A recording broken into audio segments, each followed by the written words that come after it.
Hello, and welcome to the very first episode of Social Isolation with me, Alex Ravenhall, the type of person you wouldn't want to meet in a dark room because I'm allergic to carrots and would be of no help at all. I started this podcast as a way for me to cope with the boredom and mental strain of being cooped inside for months on end, and hopefully provide some light entertainment for you, listening to people you don't know talk about things that they love and are passionate about. Or, for 25% of listeners, listening to your grandson talk about things you have no interest in whatsoever. The idea for the podcast is to reconnect with friends and talk about the things that you are passionate about and enjoy.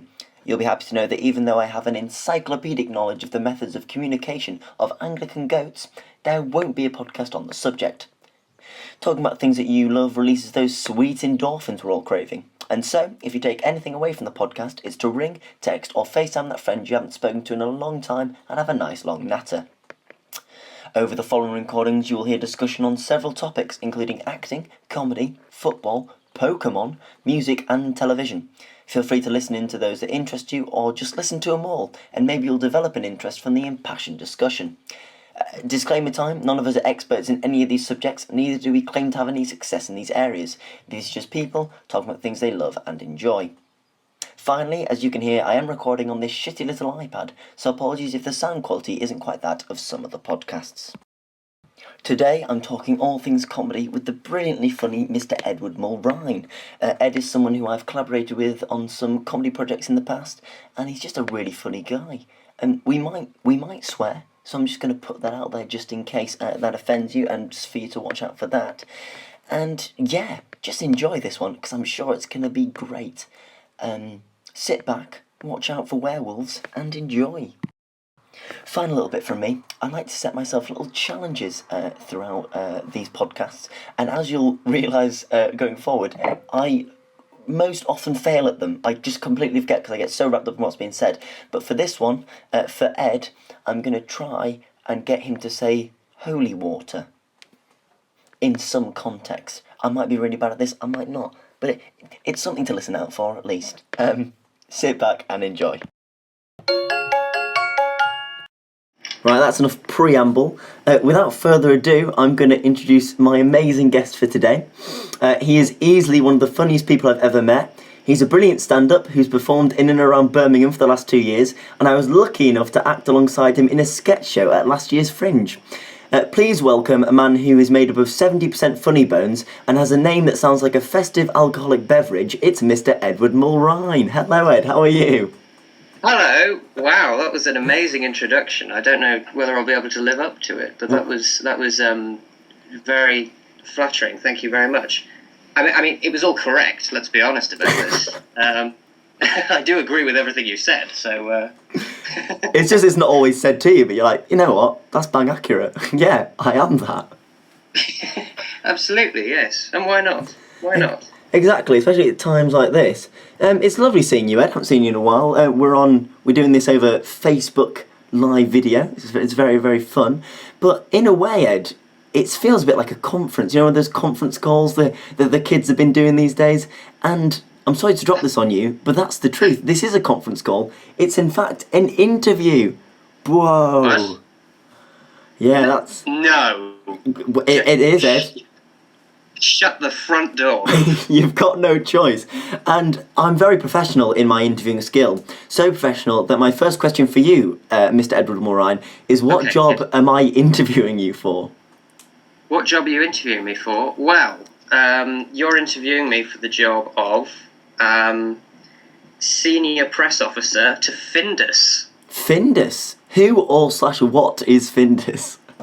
Findus are the prestigious company who accidentally released horse lasagna. Oh, no, they're not. They are. And you're the spin doctor for them, are you? Or you're hoping to be the spin doctor?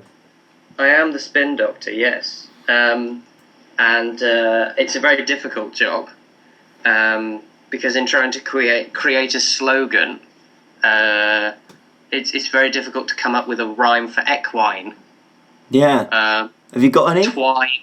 Mine, Rhine, the Rhine. You know the is that a river or something? There's a battle on the river, I believe. So yeah, okay, yeah. Well, that would be a dream. No, my if you're asking me what my real dream job would be, Yes, and I think I as a am. prompt, then I would probably say that it would be writing and performing comedy, Alex Ravenhall. Well, that's very interesting you say that, because I am the head of writing and comedy for the international conglomerate writingandcomedy.net. And as you can tell, I'm also a very good improviser. Blimey, I had no idea. Well, no, I knew about that all along, and I'm very excited about this interview. Very difficult to come up with an acronym for your company, I imagine. Yeah, it is.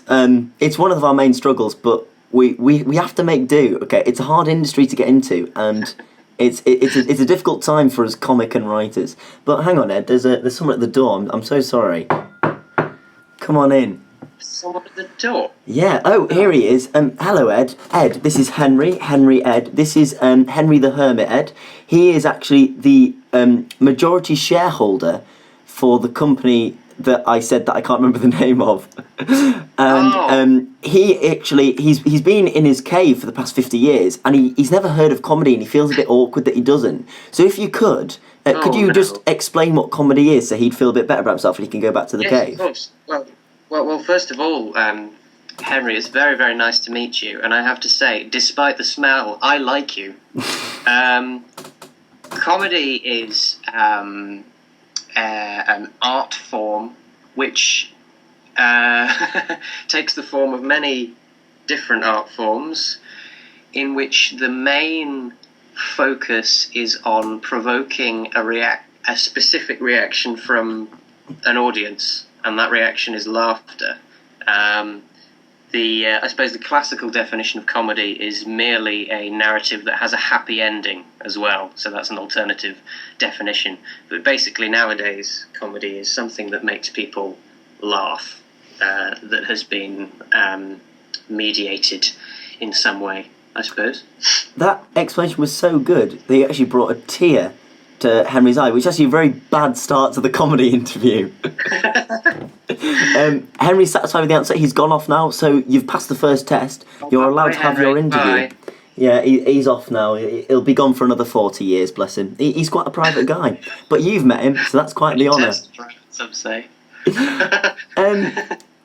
I want to know a bit about you, Ed. So could you start off with telling me your earliest comedy memory? This can be something that happened to you that was quite funny, or it can be like the first thing you saw that you could define as comedy.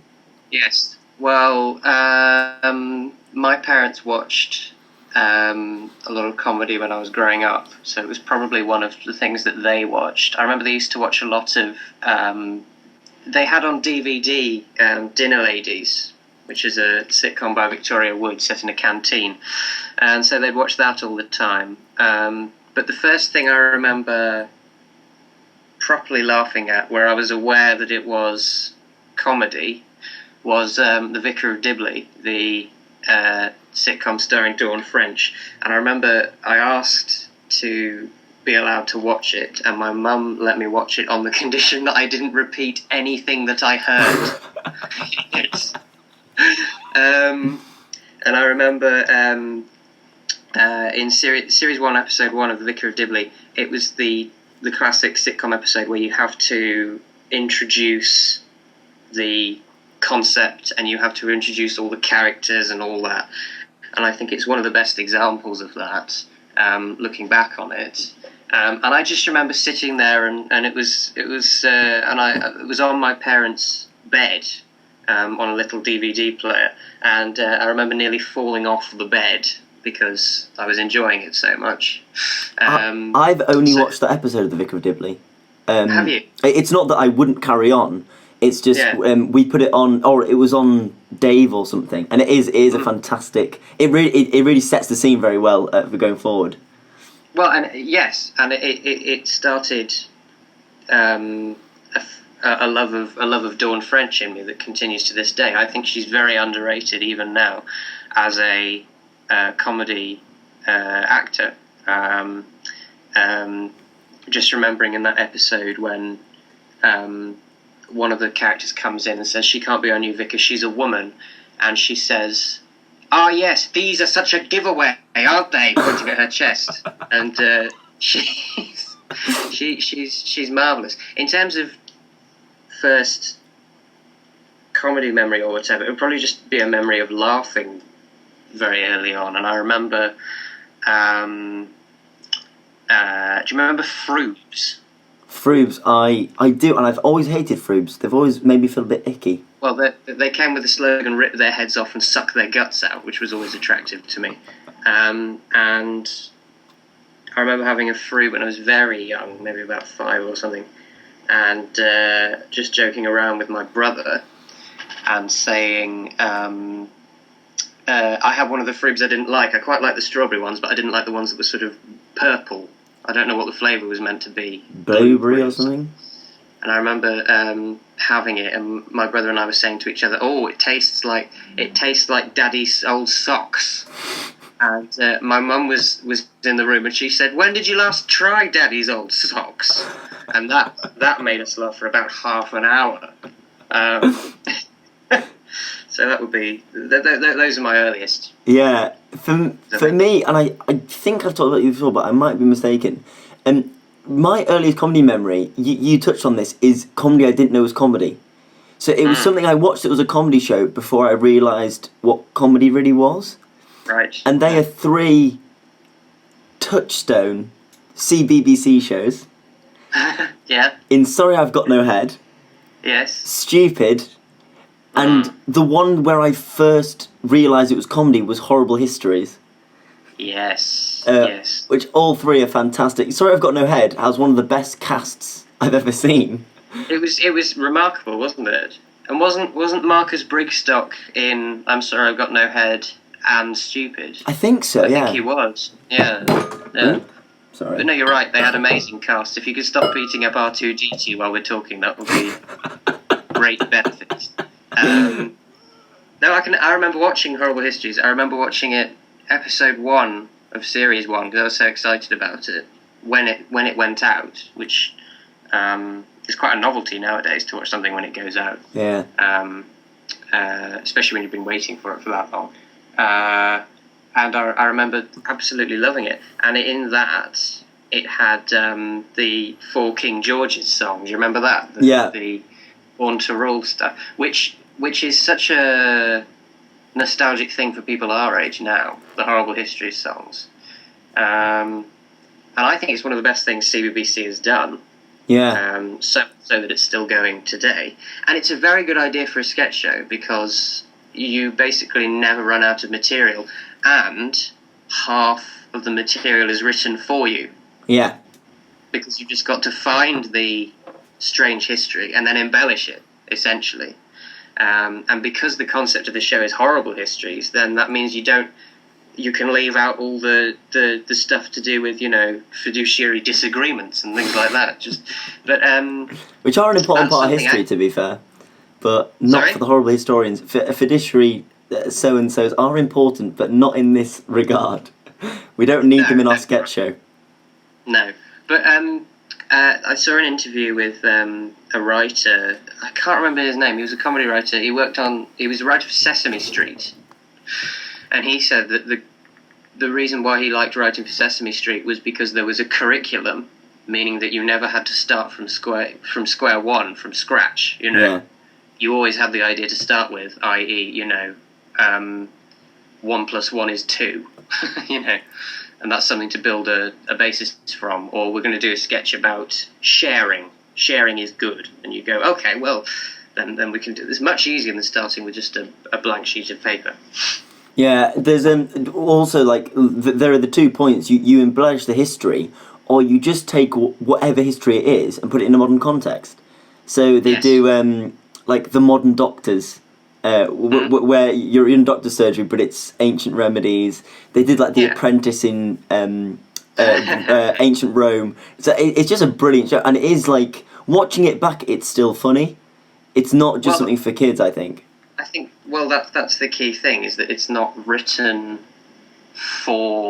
necessarily written for a particular group. It's not overly written for a particular group of people.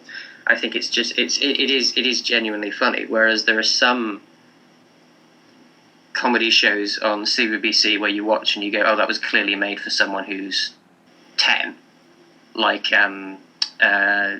the Dennis the Menace reboot or something like that. Yeah. Where an adult watching it won't have much to draw on, but an adult watching Horrible Histories will have a lot to digest there, because you've got the history and they've got the parodies of popular culture and just sketches that are genuinely funny in their own right. There's a great one about why World War One started, where a general or someone is trying to explain exactly why Britain were entering World War One, and it's so complicated that none of the other generals and high-ranking officials in the army can understand it, and that feels like something great, straight out of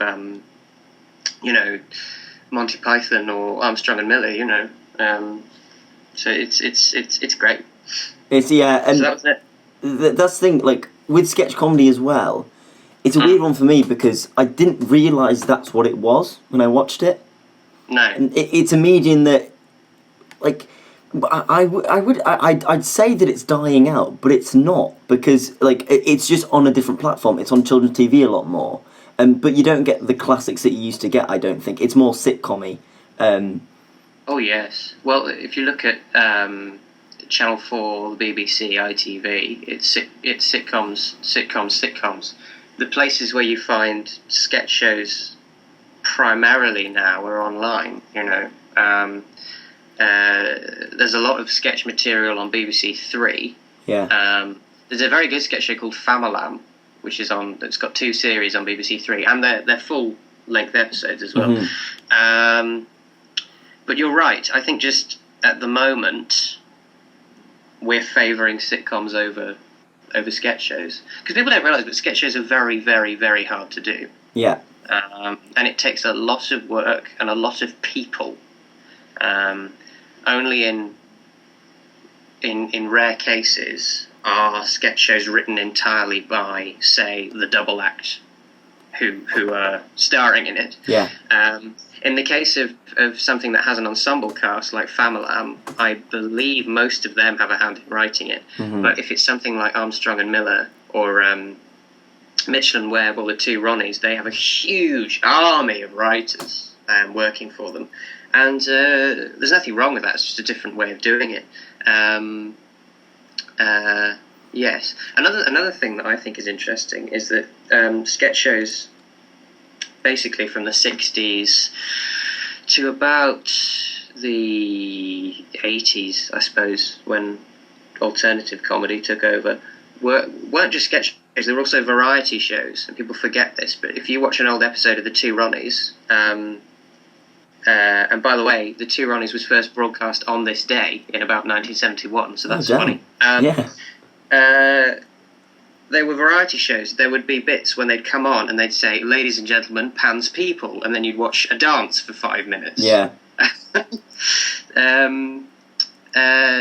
So I think that's a forgotten element of sketch shows nowadays, is that they were more variety. Yeah, because it's a quality issue though as well, because to write a sketch, an average sketch, 2 or 3 minutes. Otherwise, it's just getting too long. Which is a problem I found a little bit with Fry and Laurie. Don't get me wrong, they have some of the best jokes I've ever heard. My favourite ever joke is a joke from their show, but some of their sketches just go on and on and on, and it feels a little bit, just a little bit full of itself, like in its writing. Whereas, like, the thing you need is the speed and things. But there, you need so much for a single series of a show. You need so many sketches. You need about 10 sketches a 30-minute show.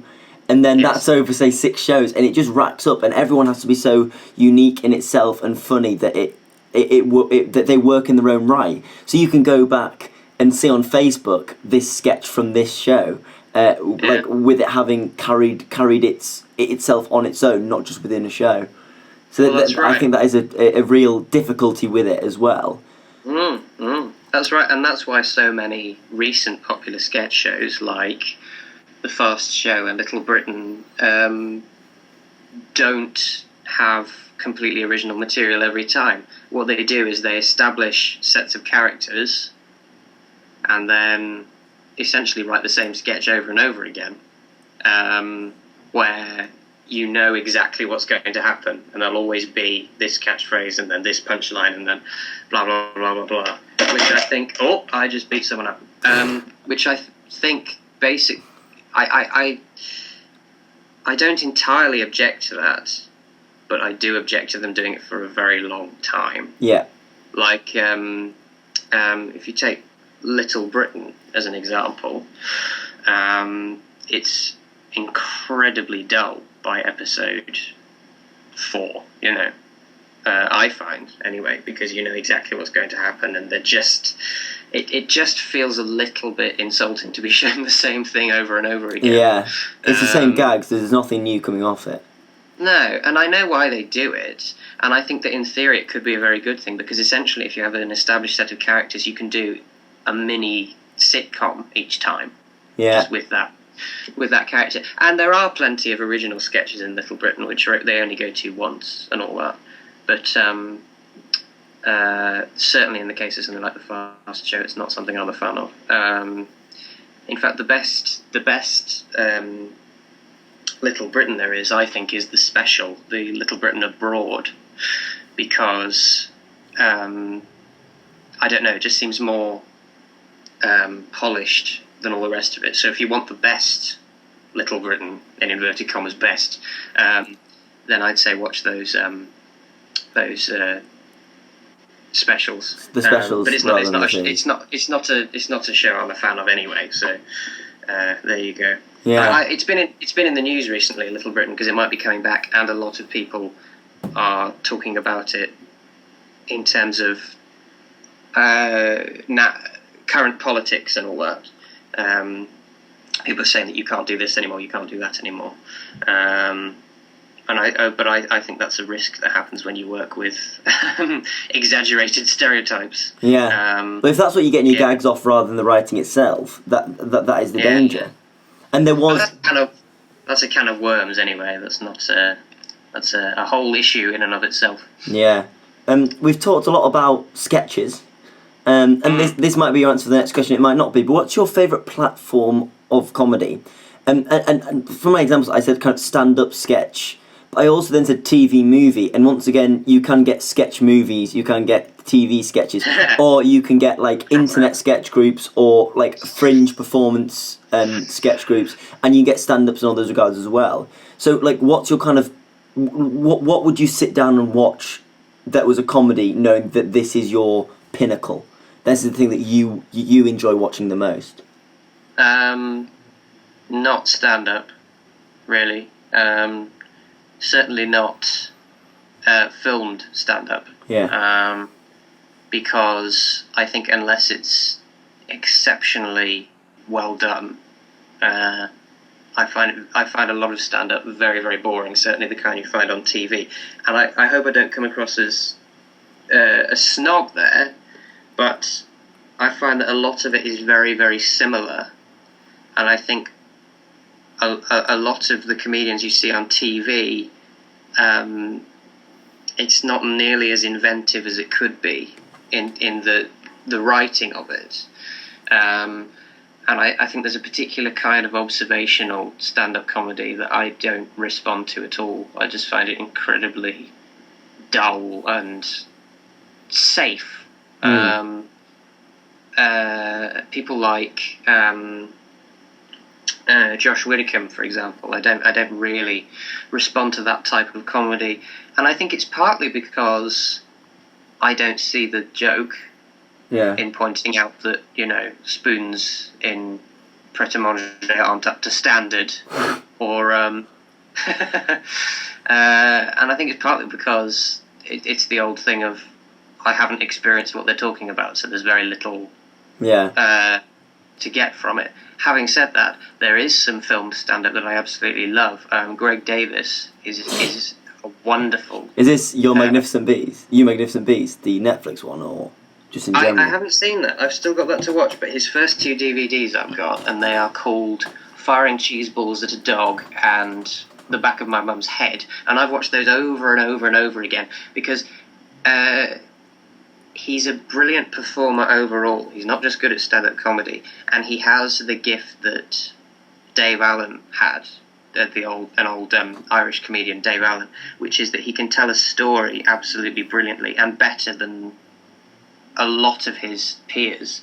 So when you watch a Greg Davies stand-up routine, it's basically just a story. You can't really count the jokes in it, but he tells it so well that it's absolutely hilarious, because he creates the world of his stories on the stage, if that doesn't sound too pretentious, and he has a brilliant way of framing strange events that for maximum impact.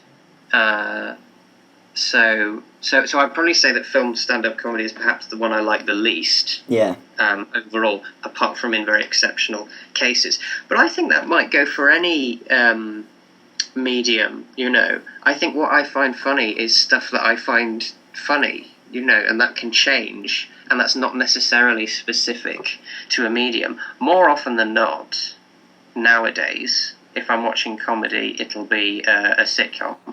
And I think it's something that people are very precious about. Sitcoms are very, more than drama series. People latch onto sitcoms and they form attachments to it.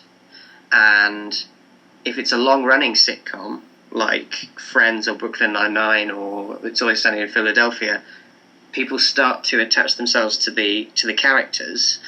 And then when the writing nosedives, or if the writing nosedives, and the characters start to behave in a way that the audience can tell isn't true to what they've done before, then they start to get offended and annoyed.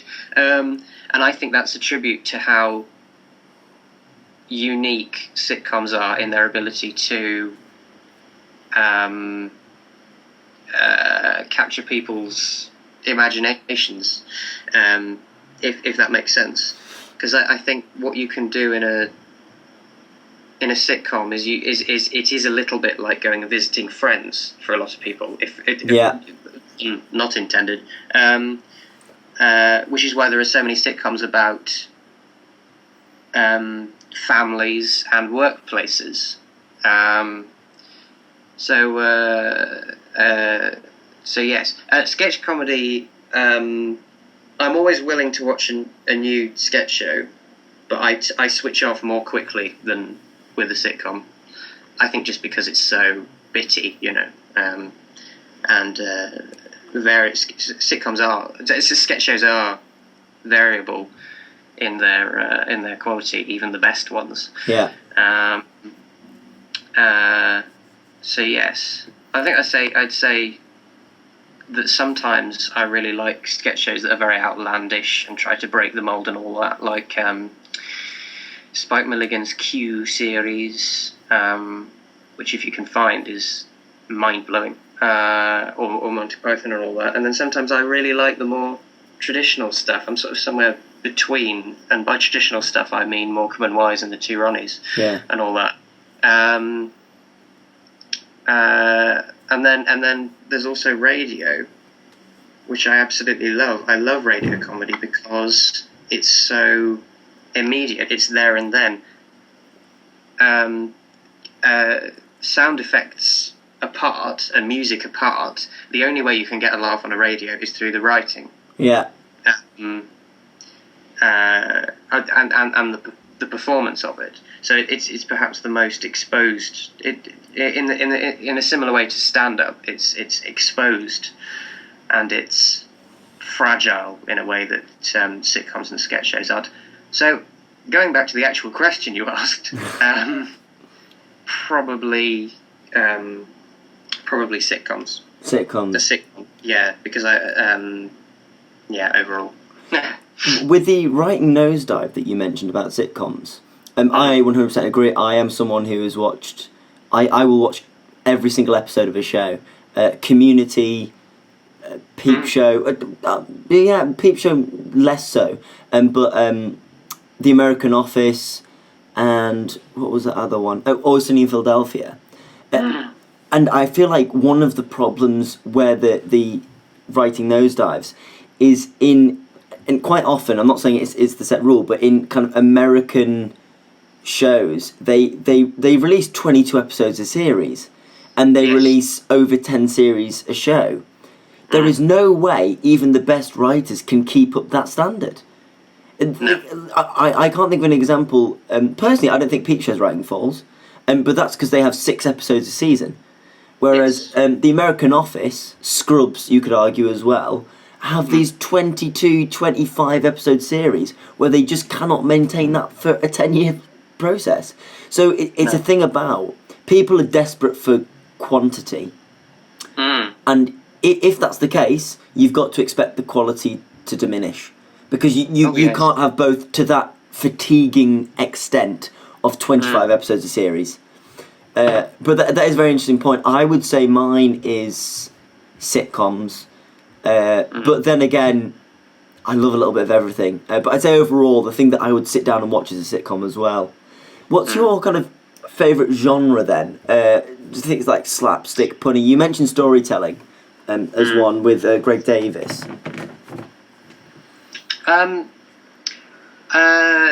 Yeah, I think it's... Again, this is a very difficult question to answer, because if something's well executed and I find it funny, then that's that. I don't really care about the form of it. I love Tom and Jerry and Looney Tunes cartoons, which are heavily reliant on slapstick and spatial logic. The idea that you can only fall down if you look down, that type of thing. I love in cartoons and slapstick and all that. So I'd say that when I was growing up, that would have been my favourite, cartoony slapstick.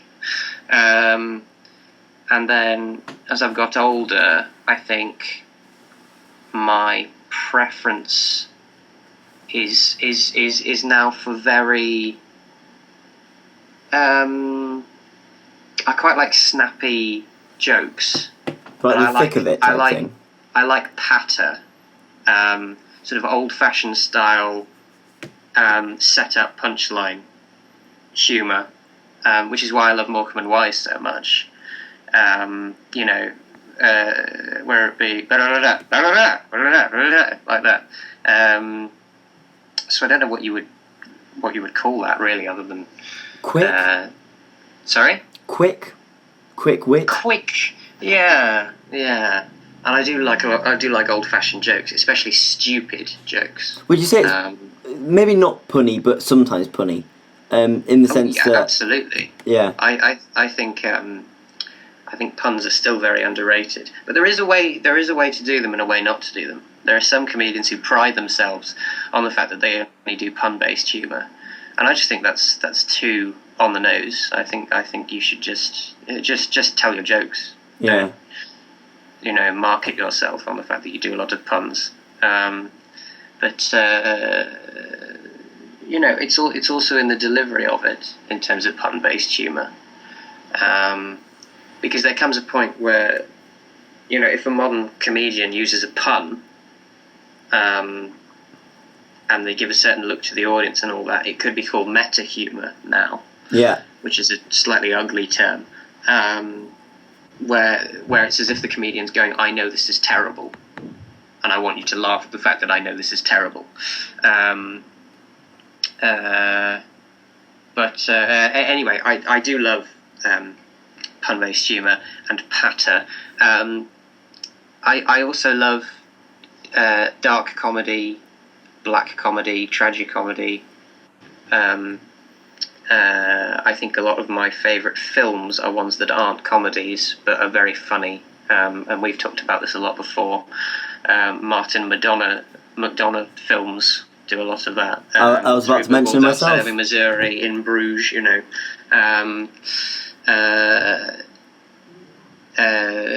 so yes, I quite like... I mean, it's something the Queen said in her speech recently about coronavirus. She said that we all have a lot of good human resolve. And I think that's something that I really admire in comedies, where the situation is very sad, but there's still humour to be had in it. But again, if you're just looking at what I would choose to watch in comedy more often than not, in terms of the style of comedy, it would probably be somewhere between the absurd and the naturalistic, somewhere in the middle there. I've certainly found that in my own writing, anyway, or rather the completely absurd and the old-fashioned, I suppose. Yes. For me, it's who does it best. So I would never say I'm a fan of absurdist humour, but we'll get on to funniest TV show. My funniest TV show is ridiculously absurd humour, like to the highest extreme. But just coming back to what you said about Martin McDonagh films, there's a prime example of this, and I will spoiler warning for In Bruges, but I just think this is a really good example of what you're saying. So in Bruges, and this is a big spoiler, Colin Farrell's character Yes. is about to shoot himself and commit suicide at the same time as, I've forgotten Mad Eye Moody's name. Brendan Gleeson. At the same time, Brendan Gleeson is going to assassinate him for their mob boss. Yeah. And it's a brilliant moment because Brendan Gleeson goes up to him, about to shoot him in the head, and then Colin Farrell pulls the gun and he goes, "What you doing that for?" He knocks the gun away. And then he sits him down in a park and tells him, "Look, you can't kill yourself." And Colin Farrell turns to him and goes, "What? And you can?" And it's just, and Colin Farrell is in tears. He's Yes. in the film. He's very, very suicidal because of an event that happened earlier on, and he's he's in a very bad place. Yeah. But the fact that I can be laughing out loud while a guy who's just tried to kill himself is spilling out all his guilt is just magnificent. And that moment is just, for me, the archetypal of what you're saying, and for me, it's what I would like to watch as well. Yeah, I think I definitely agree with that, and a lot of humour goes hand in hand with terrible events. I'm trying to think of examples. There's so many old jokes about funerals and tragedy and quite dark themes, but that we approach through humour. Very interesting. There's the film, and I actually don't like this film, but it frustrates me because for me this is the perfect idea for something I would like to write. But it's a comedy based at a funeral, and there was an American remake, and it might be Death at a Funeral or something, I don't know. It's called Death at a Funeral. Yeah, and that for me is a brilliant idea that was very poorly executed, and I wish I'd come up with it first. And I'm not saying I would do it any better. All I'm saying is that rather than it being kind of outlandish humour, there is a subtlety that Martin McDonagh provides exceptionally in what he does.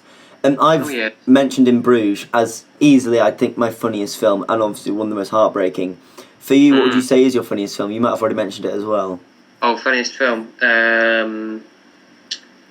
Recently my funniest film was 3 Billboards Outside Ebbing, Missouri, but that's not a comedy. 2, and they're neither of them particularly highbrow choices. Wallace and Gromit: The Curse of the Were-Rabbit, because that contains so many old-fashioned, stupid jokes that I absolutely love it. Yeah. Kiss my artichoke is a line from that film.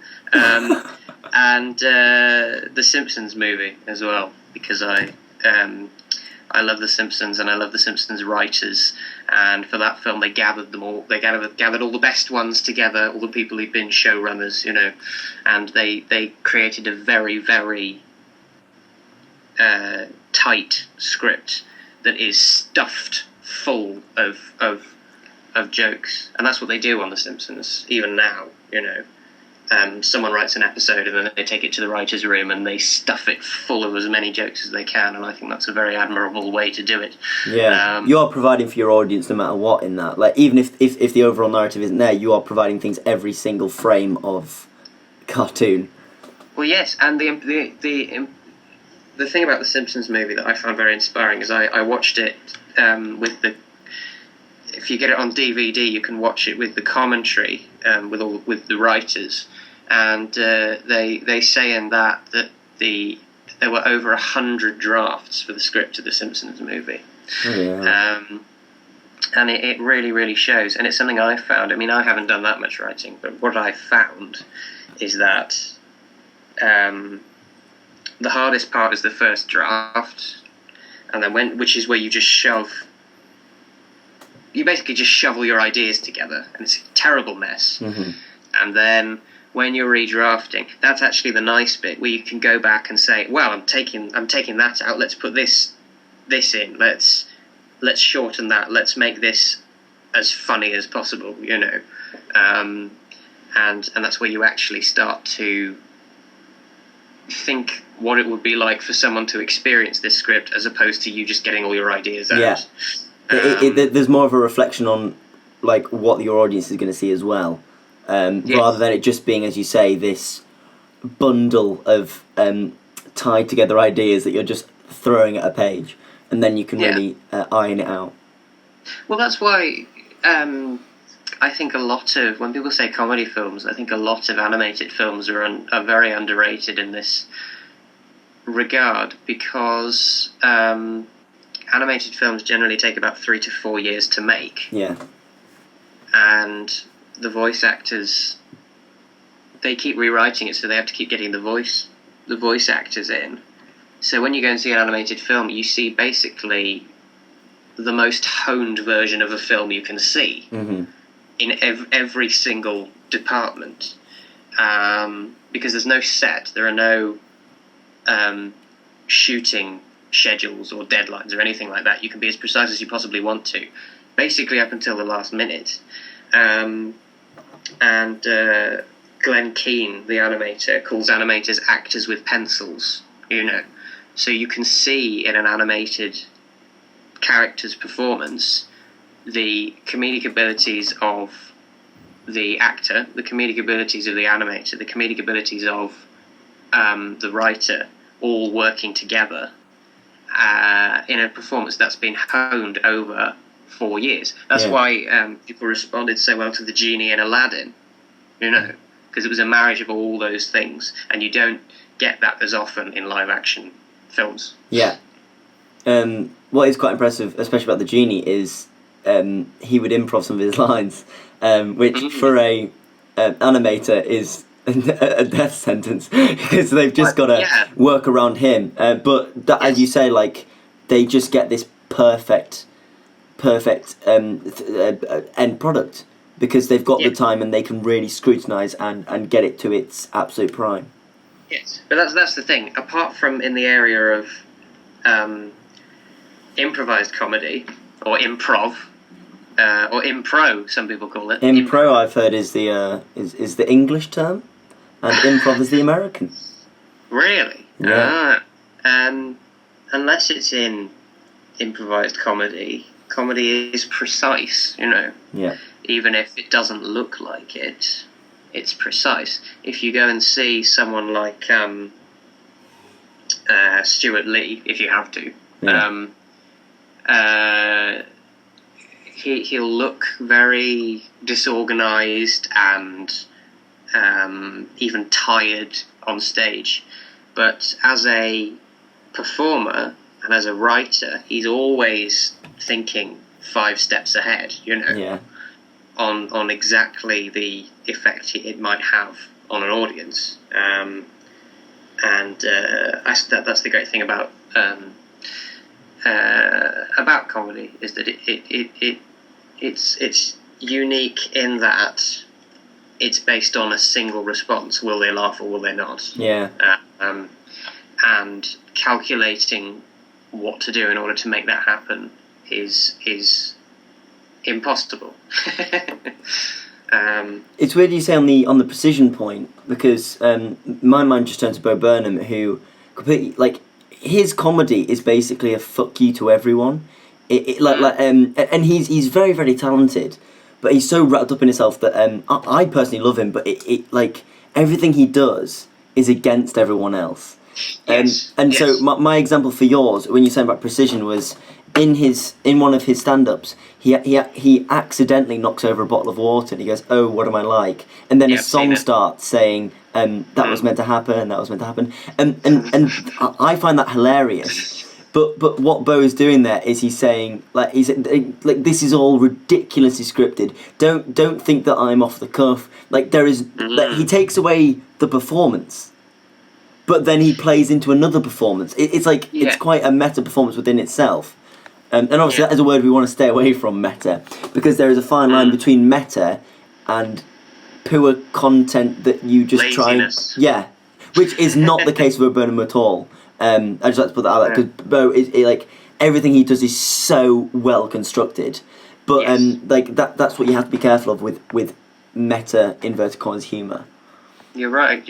It is, and I do really like Bo Burnham, but I struggle to enjoy Stuart Lee, oddly enough, and I think that's because I can appreciate what he's doing, but I think it feels a little unpleasant to sit there and be told that the whole thing to sit there and be told that the very act of watching the thing I'm watching is pointless. Yeah, exactly. Like, and I realise that's the joke. I realise that's the whole point. But with Stuart Lee, I don't know. Maybe in a few years I'll enjoy it more. But I think you have to be in the right mood to watch Stuart Lee. It's certainly not something you'd put on a Friday night just to turn your brain off. You know, like The Last Leg or Mock the Week or whatever. Two shows I like. I love The Last Leg. Well, weird you say that. God, Ed, it's like you're setting this up for me, but your funniest TV show, if you would. My what? Your funniest TV show. And that can be a panel show. It can be a sketch. You might have already mentioned it, a sitcom. Any, really. Funniest TV show I saw recently was Have I Got News for You? Which is a show I've loved for a very long time because my parents watched it, and I used to watch it with my parents. And I think in some ways it's quite an old-fashioned show, particularly with the two team captains they have, Ian Hislop and Paul Merton. But in some ways, you know, they hire new writers all the time, and obviously because it's a news show, it has to be topical. And recently they did an episode. They've started. The new series has begun, which is surprising, which I was very surprised about, because I thought, well, how are they going to do it? It's a panel show, and we're currently all. I watched the first episode as well. It was quite impressive. And it was very impressive because they did it without an audience, and they just did it with their feeds at home and a deliberately rubbish CGI set. And I really liked it, and I think the reason why I really liked it is because the writing's still very good, and they had a very good host, Steph McGovern. Yeah. And fantastic. They all of them, all members of that panel, contributed equally, and they all worked very hard to make it an entertaining show. And so yes, Have I Got News for You is the one that springs to mind. Just very funny and strangely empowering in these times as well. I felt roused by the end of it, you know. And I'd like to stress that I was roused. Roused, not aroused. Just for the record. Interesting you say that, because just a nice little link back. Miles Jupp, where did it all begin? Balamory, and Sorry I've Got No Head. I think it's. Was he in? No, he wasn't in Sorry I've Got No Head. He was in Balamory. He was. There's an actor who looks very much like Miles Jupp in Sorry I've Got No Head. Well. But it's not him. Mine is Toast of London. Have you seen it? Oh yeah. No, Matt Berry. I've seen clips from it, but that doesn't count. It's from the incredible Matt Berry, and it is ridiculous. It is absolutely ridiculous. It is the most absurd thing I've ever watched. Right. And the reason I picked it was my category on Mastermind is comedy TV shows, because I just love them all. Okay. But the reason I picked Toast of London was because it's a show that I will laugh out loud the most at. I will be watching it, and a lot of shows you'll watch it and you'll go, but with Toast of London, I will belly laugh as I watch it, and I just think it's absolutely fantastic. That's a very good sign. Once again, sorry, carry on. Well, I similarly I find that with I watched The Vicar of Dibley the other day and found that I was doing that, and I think a very interesting thing is, I've mentioned it twice, but things you watch with your family are very important. Yeah. Because similar to any taste in the arts, things make an impression on you when you're young. And I think part of why I enjoy The Vicar of Dibley so much is I'm laughing at the jokes and the characters, but I'm also enjoying the nostalgia of it. And I think that's a huge part of what people find funny, because it will remind them of laughing with their family or something that happened years ago or whatever. Yes. It's the memory it unlocks as well, because like you make a very good point. I can tell you, during my GCSEs I watched Community, and it's a very strong memory I have. During A levels, it was not a strong memory, but like you can place shows to times in your life, which mean a lot to you. Community is a special one for me, I think, because it was a time where I was home alone a lot. It was the first time I really found a release in television, and I never looked back, I think. Okay, that's interesting. On the you, once again, it might be Greg Davis, and if it is, that's very fair. But your favourite stand-up? This is the sort of thing where I'll say something, and then in a few hours I'll remember someone else. Yeah, it's a difficult one. Favourite stand-up? I'd probably say Greg Davis overall, just because that's the one that springs to mind. Other great ones. I have one of Sarah Millican's DVDs, and I think it's very, very, very funny. I think that when she gets it right, she absolutely knocks it out of the park. Yeah. I think occasionally her humour can be a bit too one note for me, but that show is called Homebird. Sarah Millican Homebird, and it's very, very good. One of the best I've seen, and the great thing about that is that she just stands there with a microphone and she barely moves for the whole show. Yeah. But it's riveting and hilarious, and I think that's a sign that she's a great performer. And then on the other end of the spectrum, you have Greg Davis, who stalks around the stage, with his eyes ablaze, telling all these stories about his family and whatnot. So I'll stick with Greg Davis, actually. Greg Davis overall. That's fair answer. I'd like to bring up this point. So I saw Ken Jeong. He had a Netflix special. And he's one of my favourite comedy actors of all time. Hangover and Community. I will keep bringing up Community. Yes. And he's honestly one of the best comedy actors I've ever seen. Watched his special, worst stand-up set I've ever seen in my life. Ah, that's interesting. And it was a real shame, because I still love things with Ken Jeong in, and I will actively seek out things with him in, because I think he's that good. But it was interesting to see someone who is classically an actor, comedy actor, doing stand-up and it not work at all for me. And I was really disappointed in it. Yes, that is interesting. I can see why you were disappointed there. I've had that experience with Miranda Hart. Yeah. Because, and I have friends who think this as well, but I do not like Miranda the sitcom. Yeah. I find it very obnoxious and self-congratulatory, and it's not for me at all, which is very strange, because it prides itself on being old-fashioned and like an old studio-based sitcom. Yeah. And I love studio-based sitcoms when they're done very well. and they do "You Have Been Watching" at the end, which is what they used to do on programs like Dad's Army, and so it has all the elements of a great sitcom, and I sit there thinking I should be laughing at this, but I just can't. I just can't. Anyway, I love Miranda Hart as an actor when she's not doing stuff that she's written. Yeah. I think she's a brilliant actor in Call the Midwife, but in other comedies as well. I know she's in Not Going Out. And she's great. She's wonderful. I just don't like her in Miranda. And for someone who doesn't like Miranda, I've seen every episode of it. Really? And I've laughed at it, or with it, maybe twice.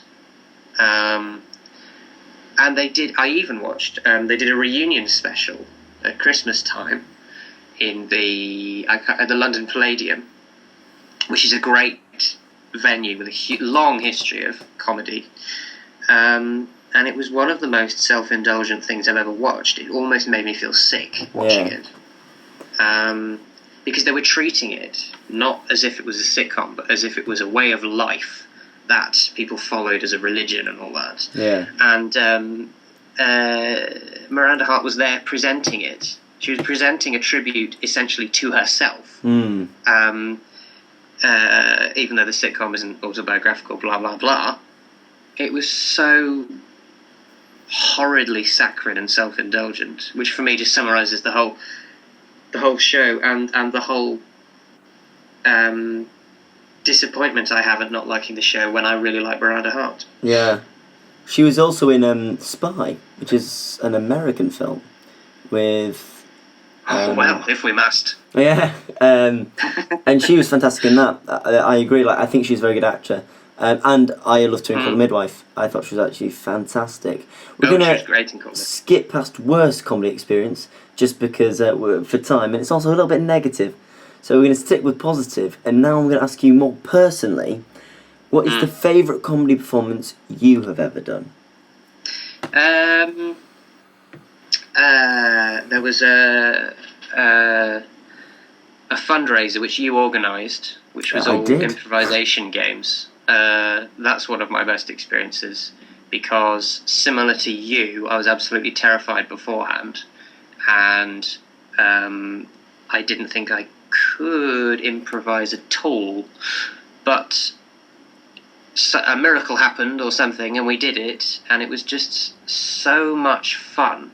And it wasn't necessarily the reason why I enjoyed it so much wasn't necessarily that people were laughing at what I was doing, but it was the feeling of connection with the other performers that I loved. When you're doing a scene with someone, and this isn't just an improvisation, and you're entirely locked into the energy of the other person, and you know exactly how to bounce off one another, then it's the most joyful experience you can have. You know, the fact that people laughed at what I did was also very good, I have to admit. Yeah. So I would say that, or maybe sitting at the back of the room when my comedy play Farmer and Cow was being performed, and people were actually laughing at the jokes. That was a huge thrill as well. I think it's the ultimate form of validation for me. And people finding the stuff you wrote funny. What about you? Well, this is gonna sound all sorts of weird, because Ed's just said one of his favourite performances was something I organised, and mine was in Ed's play Farmer and Cow. One of two. Hey. I'll start with this one, and the reason was I love doing sketch performances, but I'd never done a comedy play before, and I've also never played a villain, and I've also I've always thought myself as more of a good straight man than the exuberant physical actor. Funny man. And it was a chance to completely try something completely different. It was a role I didn't massively audition for. I'd wanted other roles when I'd gone for it, and I got that role, and I was like, okay, how can I approach this? And it was one of the most magnificent, fun experiences of my entire life, playing a fly swat wielding villain obsessed with meatballs. It was a really, really good time. Yes. And it was, as I say, it was so different from my normal way of acting that I just loved it even more. My other one is the whole experience of going to Edinburgh last year with a big group of people and being to perform in Edinburgh for 12, 13 shows was just like, it felt real. It was the first time where I felt I'm actually part of the cog. And if you're interested, me and Ed also both have comedy profiles on the British Comedy Guide, and that was a brilliant show. One sketch show, History it was called. It was a really good time. Set it up. But no, you're right. I'd forgotten about Edinburgh, and weirdly, those were all within the past year. All the experiences we've talked about. Yeah.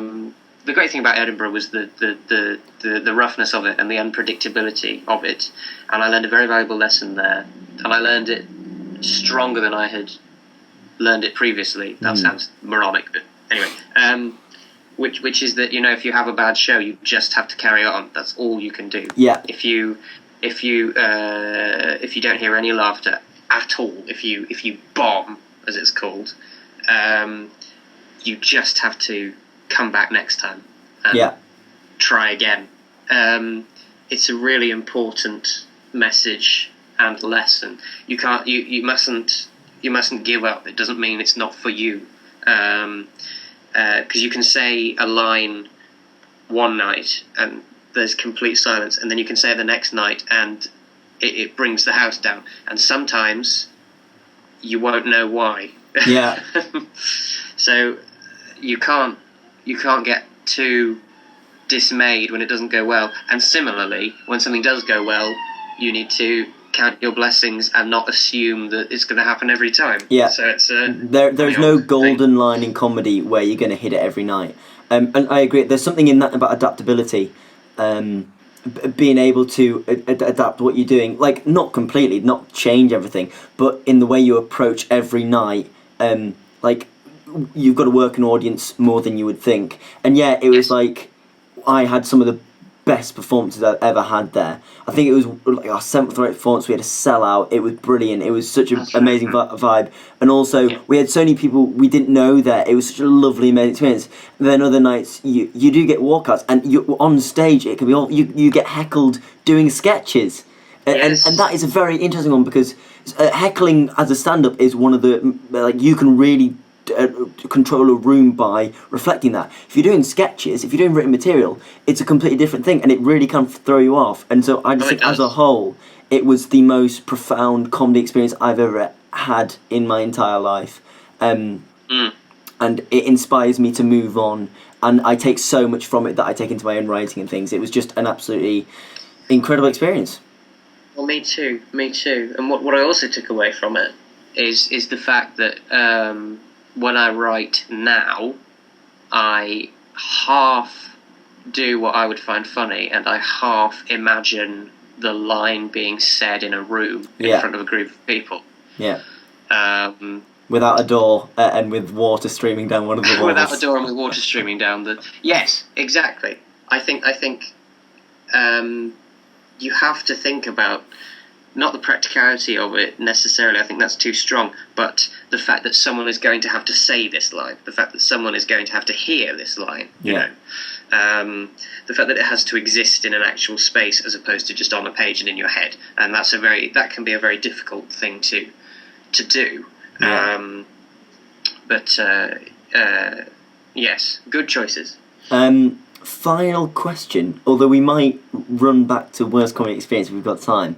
But for you, now it can be someone you know, and it can just be a friend or like a family member, or it can be a celebrity, someone you watch on television. But who would you say is the funniest person in the world? Who gets the title? I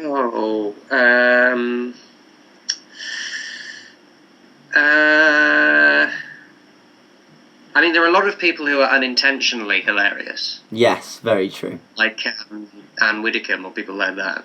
But I won't say Anne Widdecombe.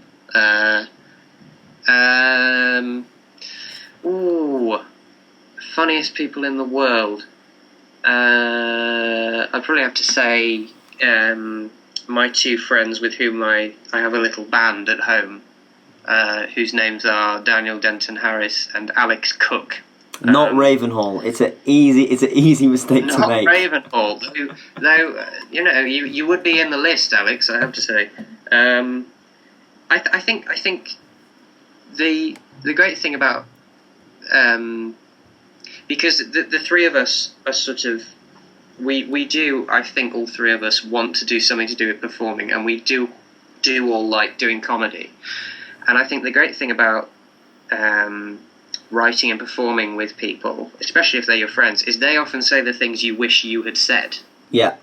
And I think it's very important to be surrounded by people like that, because they challenge you to improve yourself and go back and rewrite things and try to think of a better thing. So it's a sort of symbiotic relationship in that sense. Mm-hmm. But they are both incredibly hilarious people. And I think it's very interesting that they can say things and I find it hilarious. But then if I heard someone else say the same thing, I wouldn't. Yes. A lot of it is to do with how well you know a person and their history and your history related to them and all that. But I find so many people incredibly funny. Yeah. The people I like the most are people I find funny. My parents are incredibly funny people. Yeah. My dad has a very dry sense of humour, and he very often deliberately says the opposite thing to what you would want. Mm-hmm. And I remember once my brother very innocently asked him, he said, how much did the Olympic logo cost to make? And he very dryly said, £4 million.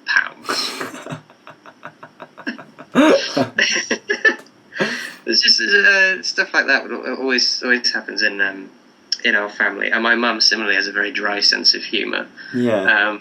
I remember once I came downstairs and my mum said to me, have you been praying? And I said no, and she said you should be. Oh, yeah. So I'd say people close to me actually are the funniest in the world. Yeah. That's my. Yeah, no, that's a sick answer. We do have a little bit of time, so very quickly, what's your worst comedy experience? Oh, and it can be one that you've had performing, or it can be one you've watched. I think very often for a lot of people the worst comedy experience they have is when they just try and make a group of their friends or a group of people in a room laugh at a social occasion and it doesn't work. That's one of the worst things in the world. Yeah. Happens to me very, very often. Well, yeah, and it happens quite often to me as well. And I think the thing about it is I don't know about you, but it's like what I said. For me, humour and laughter is a form of validation. You know? Massively so. And I think subconsciously it's that if they laugh at what you've said, they like you, and then if they don't like you. Yeah. And for me, that translates onto the in live comedy that I've done as well. Late last year, or was it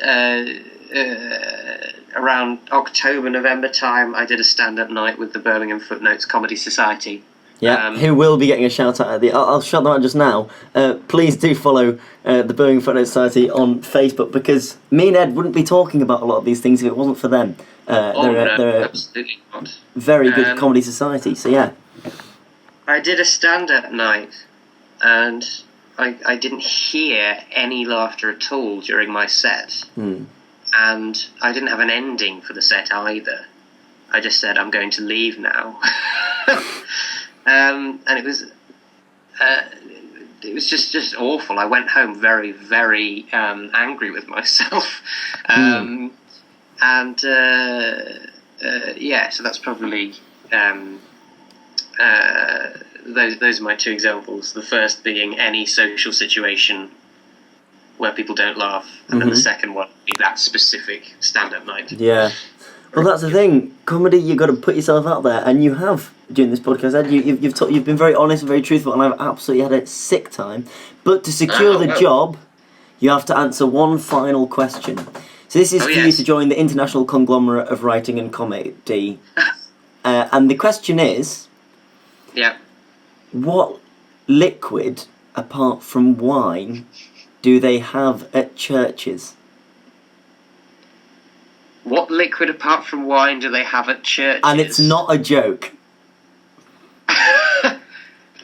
Is it holy water?